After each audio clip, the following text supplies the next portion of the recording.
Olá! Uma das partes pouco lidas do Manifesto do Partido Comunista é o item 2, intitulado Proletários e Comunistas. Esta parte 2, assim como a parte 3, que já gravamos em vídeos anteriores, são geralmente as partes do manifesto mais desconsideradas por aqueles que se debruçam sobre esse texto.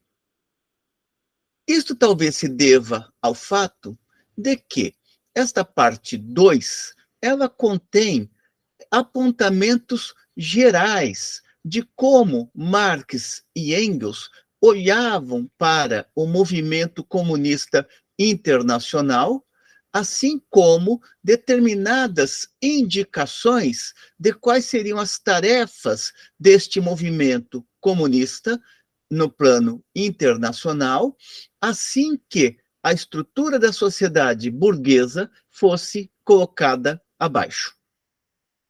Na nossa sessão de hoje, vamos resgatar alguns elementos gerais que percorrem esta parte 2, constituem muito mais apontamentos levantados por Marx e Engels do que uma reflexão acabada de como eles problematizariam posteriormente estes vários elementos.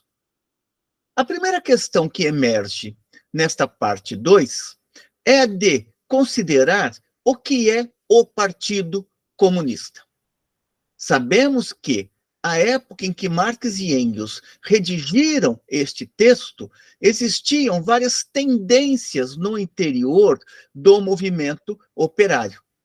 É importante destacar, inclusive, que o próprio Marx e Engels, eles participaram anteriormente do Comitê de Correspondência de Bruxelas, assim como também da Liga dos Justos, que posteriormente se converteu em Liga dos Comunistas. Neste sentido, eles detectarão que os comunistas, portanto, aquela corrente de pensamento que havia chegado a uma compreensão adequada do que são as relações contraditórias entre o capital e o trabalho, de que os comunistas não têm interesses diferentes do conjunto do proletariado. Significa que os comunistas não buscam se constituir em um agrupamento à parte, mas, pelo contrário, buscam se inserir no grande movimento em formação que buscava se contrapor à sociedade capitalista. No entanto, eles constituem, ao mesmo tempo, a fração ou a parte mais avançada do movimento operário internacional, uma vez que atingiram a compreensão mais adequada do que era a sociedade que emergiu com a derrocada da sociedade feudal.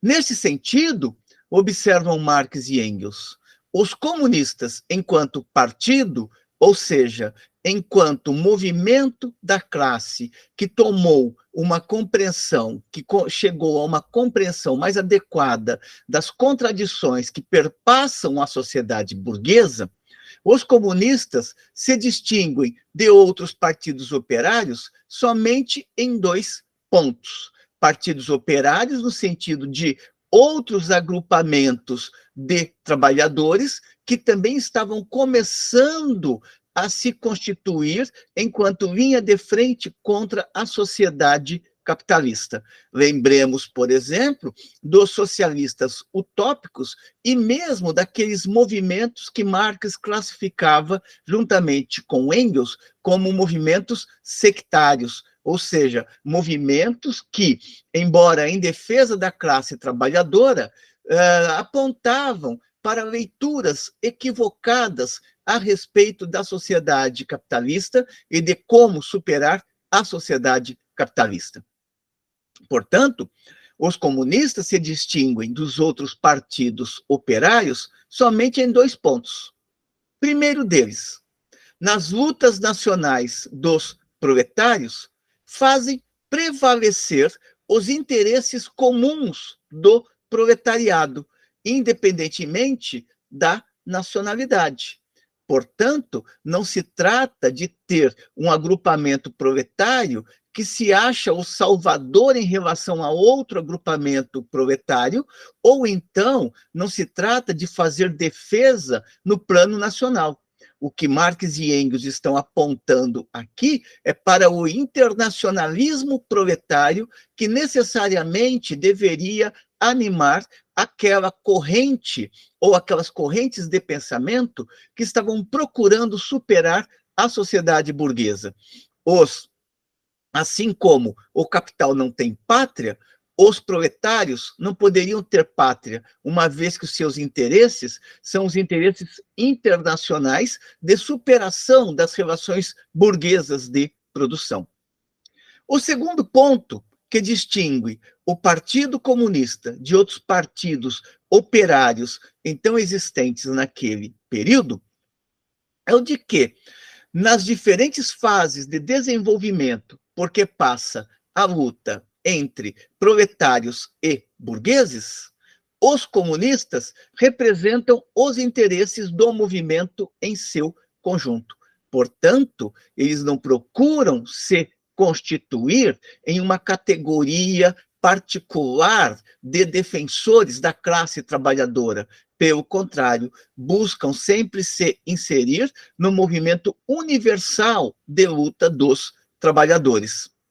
Por outras palavras, na leitura de Marx, os partidos que se constituíam como defensores da classe trabalhadora não deveriam estar brigando entre si, e sim deveriam estabelecer os pontos comuns que existem na sua perspectiva societal, a fim de constituírem um grande movimento de luta dos trabalhadores contra o capital.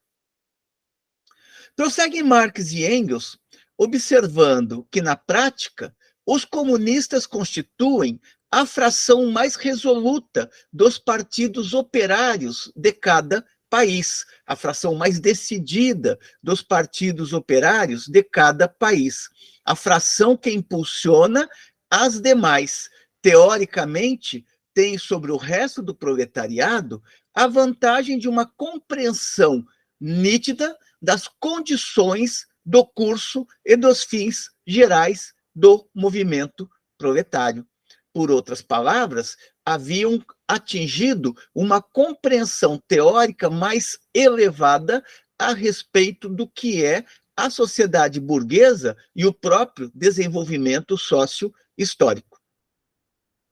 É em razão disto que o objetivo imediato dos comunistas é o mesmo que o de todos os demais partidos proletários, ou seja, a constituição do proletariado em classe, a derrubada da supremacia burguesa e a conquista do poder político pelo proletariado.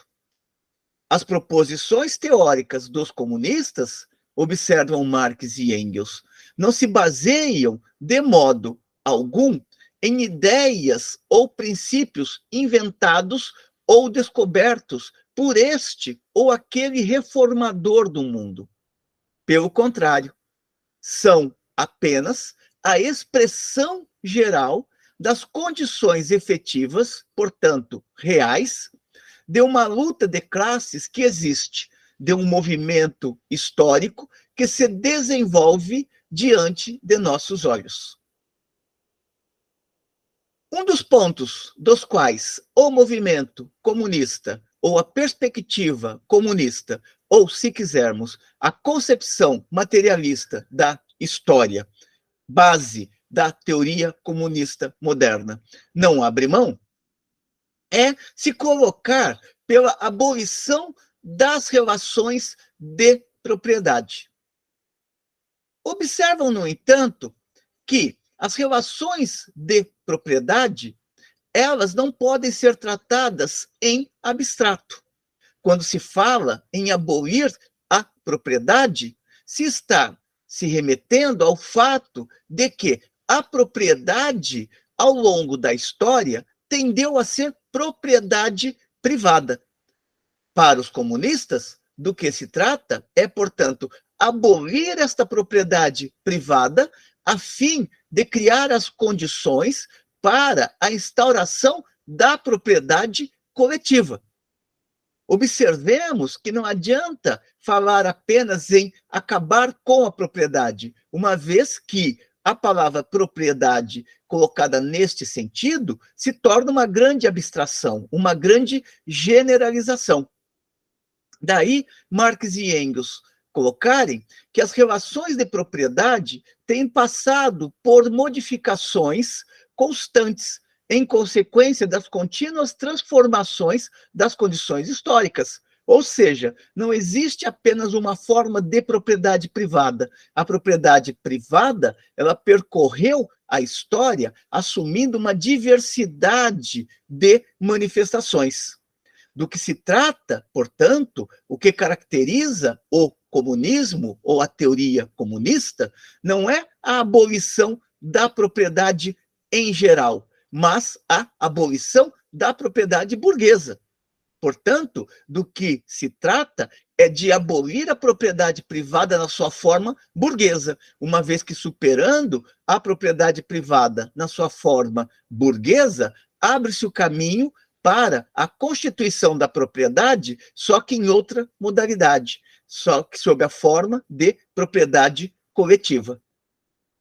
Para Marx e Engels, a moderna propriedade privada burguesa seria, portanto, a última e mais perfeita expressão do modo de produção e de apropriação baseados nos antagonismos de classes, na exploração de uns pelos outros.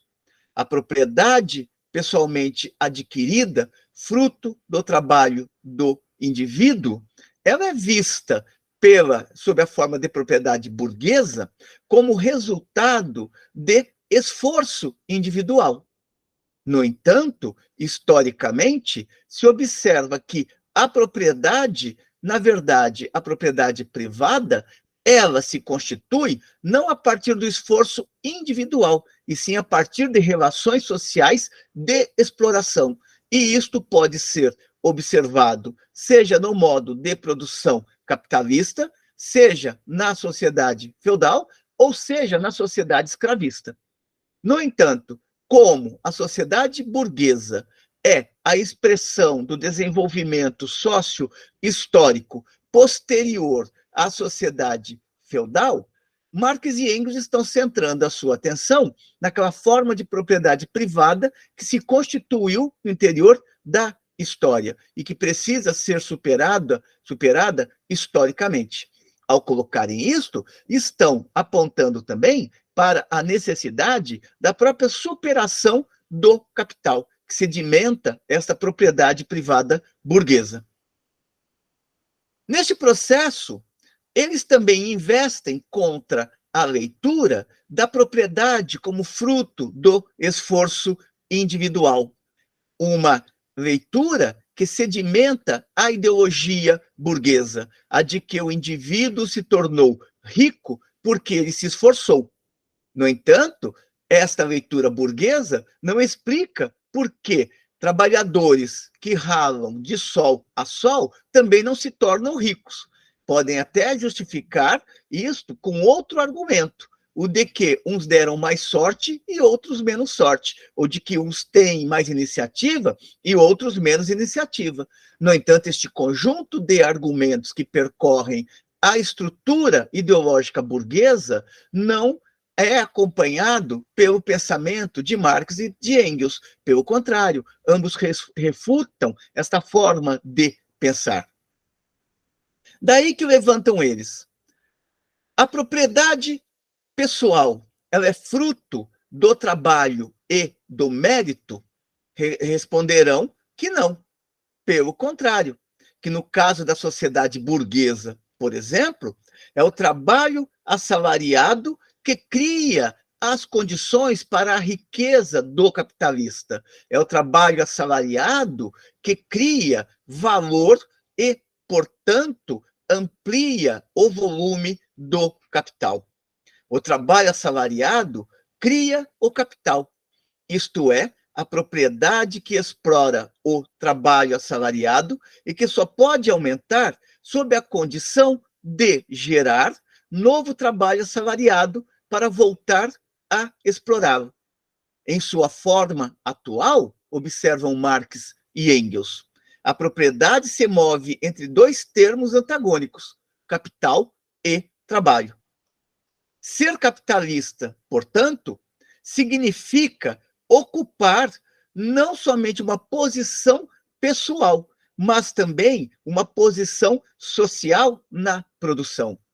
O capital é um produto coletivo e só pode ser posto em movimento pelos esforços combinados de muitos membros da sociedade, em última instância, pelos esforços combinados de todos os membros da sociedade. E, neste caso, só pode ser posto em movimento através da exploração coletiva da força de trabalho.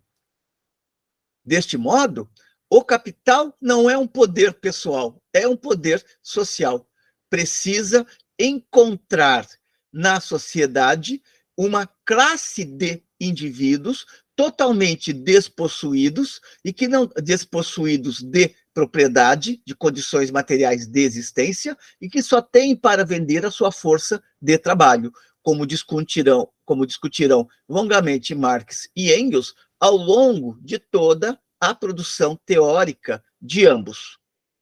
Remetemos aqui à leitura que Marx faz, por exemplo, em Trabalho Assalariado e Capital, na qual ele investiga qual é a base da classe trabalhadora e qual é a base do capital e da sociedade capitalista. Como que os trabalhadores, eles são totalmente despossuídos pelo capital e como o capital só pode existir contando com esta classe de despossuídos.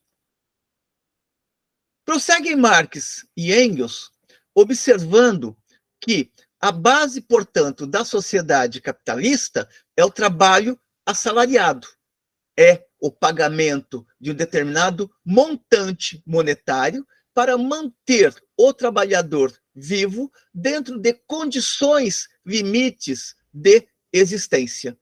Daí que não se trata de reformar a sociedade burguesa, ou então pagar salários mais elevados para os trabalhadores, e sim de superar a própria estrutura da sociedade burguesa. Observemos a leitura que Marx e Engels fazem a este respeito. O capital não é um poder pessoal, é um poder social. Se algo se transformou, foi o caráter da propriedade. E esta propriedade privada perderá todo o seu caráter de classe tão logo sejam superadas as condições burguesas de produção e a dissolução do proletariado enquanto classe explorada. Portanto, tão logo seja superado o trabalho assalariado. É necessário, portanto, para Marx e Engels, que o trabalho assalariado, as relações de exploração sejam superadas e que, definitivamente, se rompa a situação histórico-social na qual o trabalhador recebe apenas uma soma de meios de subsistência necessários para se manter vivo, ou seja, para continuar vivendo enquanto trabalhador. Estritamente necessário este, que está sempre preso ao mínimo para conservação e reprodução de sua existência enquanto trabalhador. Daí que para Marx e Engels não está no horizonte abolir a propriedade pessoal dos produtos do trabalho. Significa o que isto? Significa que não está no horizonte retirar de cada indivíduo a possibilidade dele ter aquilo que é necessário para a sua subsistência. Pelo contrário, queremos apenas suprimir o caráter miserável desta apropriação, ou seja, fazer com que a riqueza produzida pelo trabalho seja redistribuída àqueles que a produzem. Queremos apenas suprimir o caráter miserável desta apropriação, que faz com que o operário só viva para aumentar o capital e só viva na medida em que o exigem os interesses da classe dominante. Na sociedade burguesa, prosseguem eles, o trabalho vivo, portanto, a força de trabalho, o capital variável, é sempre um meio de aumentar o trabalho acumulado, o trabalho morto, sempre um meio de acumular capital. Na sociedade comunista, o trabalho acumulado, portanto, a riqueza social, é um meio de ampliar, enriquecer e promover a existência dos trabalhadores. Portanto, ele está olhando aqui para aquilo que em outros momentos ele chamará pela fruição da vida, ou seja, o desfrute por parte dos indivíduos que trabalham da riqueza social produzida. Na sociedade burguesa, ocorre o contrário. O capital é independente e pessoal, ao passo que o indivíduo que trabalha é dependente e impessoal. Se trata, portanto, efetivamente, de abolir a individualidade burguesa, a independência burguesa, a liberdade burguesa, que é tão somente a liberdade para desfrutar da propriedade privada em detrimento da maior parte da humanidade. Quando o burguês fala, ou quando o capitalista fala em independência ou liberdade, na verdade, ele está pensando apenas na sua independência e liberdade para comercializar, ou então independência e liberdade para comprar e vender, sem se preocupar com o conjunto da humanidade que tende cada vez mais a condições de miserabilidade.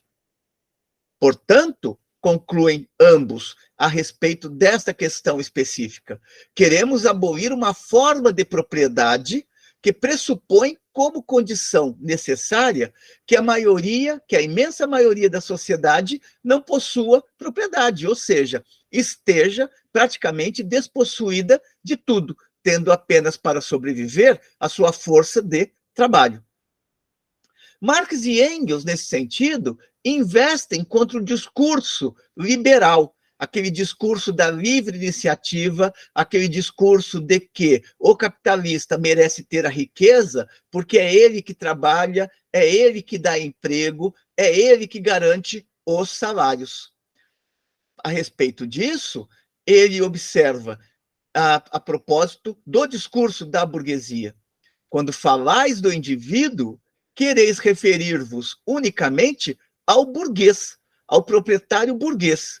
E este indivíduo, sem dúvida, deve ser suprimido. O comunismo não priva ninguém do poder de se apropriar de sua parte dos produtos sociais. Apenas suprime o poder de subjugar o trabalho de outros por meio dessa apropriação. Indicam ainda, nesta parte 2, que o comunismo não significa apenas a retomada da distribuição social, ou então a reapropriação da riqueza social para ser redistribuída socialmente.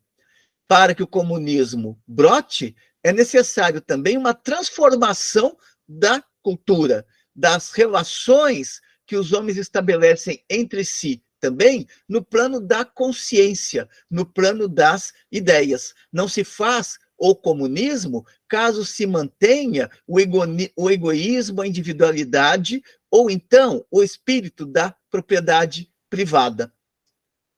Nesse sentido, a cultura também precisa ser transformada, sobretudo porque não se deve desconsiderar que as ideias são produtos de relações de produção e de propriedade. Portanto, quando se aponta para a sociedade comunista ou para o modo de produção comunista, está se apontando também para a necessidade de se repensar os rumos culturais desta sociedade. Esta concepção interesseira, né, para Marx e Engels, o que prevalece na sociedade burguesa é uma concepção interesseira, ou seja, uma concepção individualista, que precisa ser historicamente superada. Assim como a cultura, é necessário também que esta sociedade, que brote posteriormente ao, ao perecimento da sociedade burguesa, introduza transformações na estrutura da família. E aqui é muito interessante, porque Marx e Engels não estão dizendo que o comunismo acaba com a família, mas, pelo contrário, o que eles estão dizendo apontando para a necessidade de destruição da estrutura burguesa da família, ou seja, aquela estrutura que está voltada essencialmente para a esfera privada. Daí que eles dizem, ou afirmam, que com a sociedade comunista, a família burguesa desvanece-se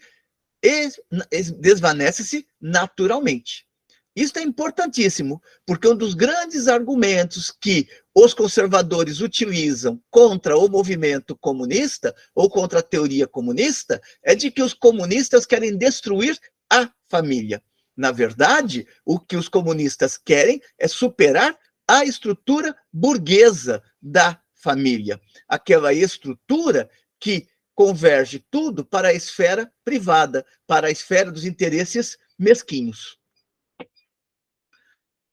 Outra transformação que deve acompanhar o surgimento de uma sociedade comunista refere-se ao plano da educação. Não se transforma a leitura da família, não se transforma a cultura, sem que se transforme também a educação.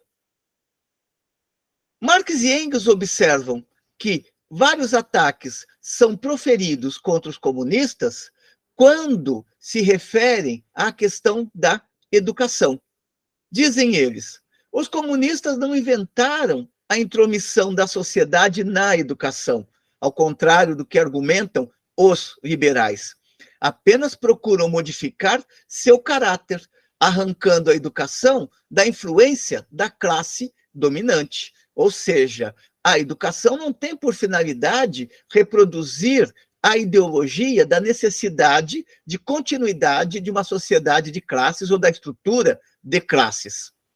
O palavreado burguês sobre a família e a educação, necessariamente, terão que ser transformados, assumirão um novo estatuto no interior da nova sociedade que vai brotar a partir da derrocada da sociedade burguesa.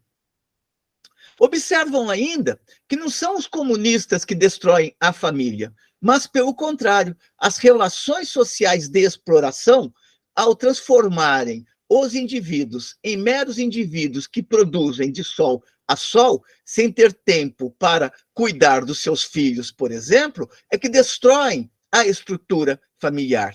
A grande indústria destrói todos os laços familiares dos proletários e transforma suas crianças em simples artigos de comércio, em simples instrumentos de trabalho.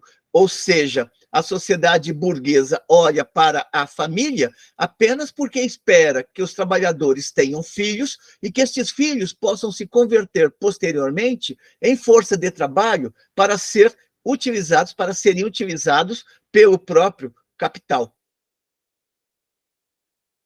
Outra atenção dedicada por Marx e Engels nesta parte 2 se refere à questão do novo papel que a mulher deve assumir na sociedade comunista. A mulher, ela tem que deixar de ser vista como propriedade privada de alguém.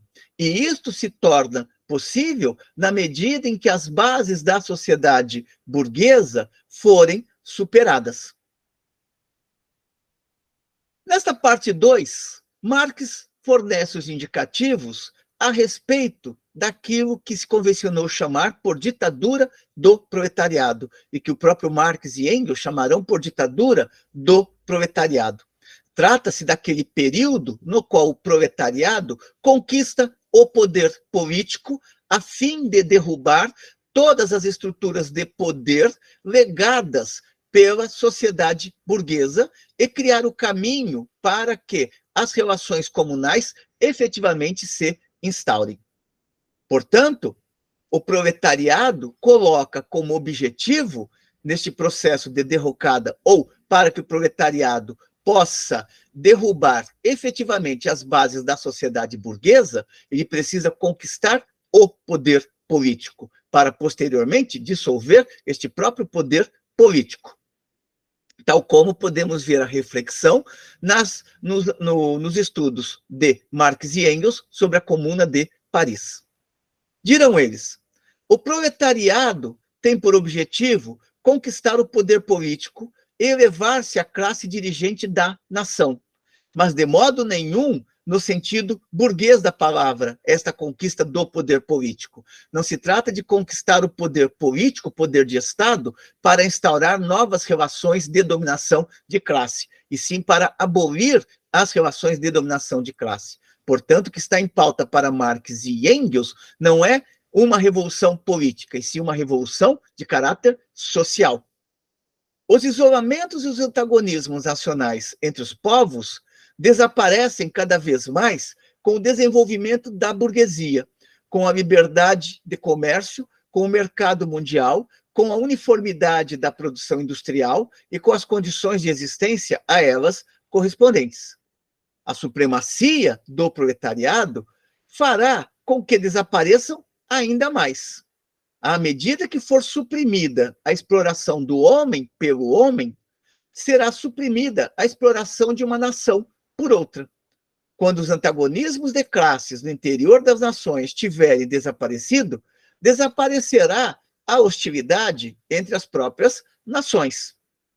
Daí se poderia dizer que haveria uma verdadeira integração humana no plano internacional entre os homens, entre os seres sociais. Será preciso grande inteligência para compreender, observam Marx e Engels, que ao mudarem as relações de vida dos homens, as suas relações sociais, a sua existência social, mudam também as suas representações, as suas concepções e conceitos. Muda a sua consciência. A produção intelectual, neste sentido, se transforma com a produção material. As ideias dominantes de uma época sempre foram as ideias da classe dominante. Na medida em que a classe dominante for dissolvida e se instaurarem relações comunais, as ideias serão as ideias da humanidade, e não apenas de uma classe que prevalecerá. Prevalecerão as ideias do conjunto da humanidade, os interesses voltados para o conjunto da humanidade. Portanto, quando se fala de ideias que revolucionam uma sociedade inteira, isto quer dizer que no seio da velha sociedade se formaram os elementos de uma sociedade nova e que a dissolução das velhas ideias acompanha a dissolução das antigas condições de existência. Se, até então, estas ideias dominantes serviram para sedimentar relações de classe, as ideias dominantes com a transformação da sociedade burguesa em sociedade comunista, em modo de produção comunista, expressarão o conjunto dos interesses da humanidade, e não o conjunto de interesses de classes e frações de classe. Marx e Engels caminham o encerramento de suas reflexões nesta parte 2 do manifesto, observando que a história de toda a sociedade até nossos dias moveu-se em antagonismos de classes, antagonismos que se têm revestido de formas diferentes nas diferentes épocas. Mas qualquer que tenha sido a forma assumida, a exploração de uma parte da sociedade por outra é um fato comum a todos os séculos anteriores. Portanto, não é de espantar que a consciência social de todos os séculos, apesar de toda a sua variedade e diversidade, se tenha movido sempre sob certas formas comuns, formas de consciência que só se dissolverão completamente com o desaparecimento total dos antagonismos. E é isto que persegue uma revolução comunista, uma transformação radical das relações sociais burguesas em relações efetivamente comunais, em relações efetivamente sociais. A Revolução Comunista é a ruptura mais radical com as relações tradicionais de propriedade, uma vez que essas relações tradicionais de propriedade sempre estiveram ancoradas na propriedade privada. A elevação do proletariado à classe dominante persegue esta finalidade. E esta finalidade, dirá Marx, é a conquista da democracia. Aqui podemos observar também como é equivocada a leitura liberal de que o comunismo elimina a democracia. Pelo contrário, o comunismo ele busca fazer com que as relações entre os indivíduos, as relações sociais, sejam cada vez mais relações que brotam da tomada de consciência, não apenas de consciência coletiva, mas de decisões coletivas. Daí que o comunismo não é identificado com ditadura, e sim com a democracia. Quando Marx e Engels falam de ditadura do proletariado, apenas eles estão apontando que a maioria passa a impor a sua vontade à minoria. Conquistado o poder político, coloca-se, portanto, uma tarefa para o proletariado, sem o que o proletariado perde, inclusive, o seu sentido histórico. Conquistado o poder político, o proletariado utilizará sua supremacia política para arrancar, pouco a pouco, todo o capital da burguesia, para centralizar todos os instrumentos de produção nas mãos do Estado, isto é, do proletariado organizado como classe dominante, e para aumentar o mais rapidamente possível o total das forças produtivas. Lembremos que, para Marx, a conquista do poder de Estado é um momento. O segundo momento é caminhar no sentido da dissolução do próprio poder de Estado, questão que não está sendo desenvolvida aqui no interior do manifesto, mas que pode ser amplamente percebida no estudo de Lenin, O Estado e a Revolução, para não falar dos próprios estudos de Marx e Engels. Isso, naturalmente, só poderá ser realizado, a princípio, por intervenções despóticas no direito de propriedade. Ou seja, é necessário arrancar pela força a propriedade privada das mãos da burguesia e nas relações de produção burguesas. Esta medida, ou este caminho, é indispensável para transformar radicalmente todo o modo de produção.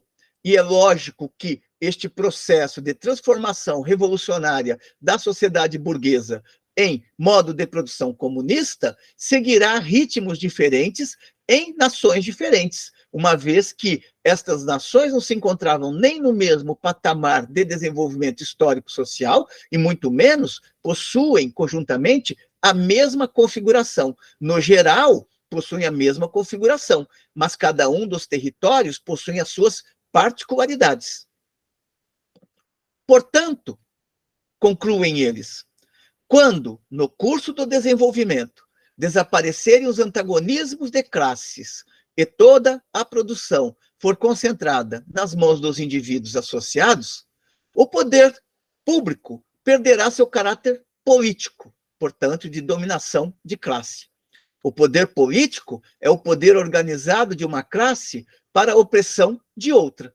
Se o proletariado, em sua luta contra a burguesia, se organiza forçosamente como classe, se, por meio de uma revolução, se converte em classe dominante e, como classe dominante, destrói violentamente as antigas relações de produção, destrói, juntamente com estas relações de produção, as condições de existência dos antagonismos entre as classes.